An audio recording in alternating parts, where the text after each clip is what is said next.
আসসালামু আলাইকুম ফ্রেন্ডস, সবাই অবাক হবেন যে এইমাত্র আমরা একটা বাইক ক্রয় করলাম সুজুকি এসএফ, একেবারে নতুন কন্ডিশনের। একটু কাছে আসেন, এখানে 1230 কিলোমিটার রান করা এই বাইকটি অলমোস্ট নিউ কন্ডিশন বলতে পারেন। সব থেকে মজার বিষয় হচ্ছে বাইকের বয়স কিন্তু 1 মাসও হয় নাই।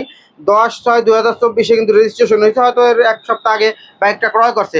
তার মানে হচ্ছে 1 মাস ওই বাইকের বয়স না। সো এত কম ইউজ করে কম সময়ে কেন বাইকটা সেল করলো? সে আসলে বাইকটা কমফোর্ট পাচ্ছিল না, কমিউটার বাইক ইউজ করে অবস্থতার কারণে এই বাইকটা সেল করছে। তো বাইকটা কিন্তু অলমোস্ট নতুন আছে। আর বাইকের ওয়ারেন্টি বইটা আমি যদি দেখাই দিই, এই দেখেন একটা ফ্রি সার্ভিস কেবল করানো হয়েছে, আর সবগুলো দ্বিতীয় ফ্রি সার্ভিস, তৃতীয় ফ্রি সার্ভিস, সব ফ্রি সার্ভিসগুলো কিন্তু রয়ে গেছে। তো বন্ধুরা, আপনাদের পছন্দের বেস্ট শোরুম সোহান বাইকসে কিন্তু আপনাদের পছন্দের সেরা বাইকটা এখন আছে সুজুকি এসএফ, একেবারে নতুন কন্ডিশন।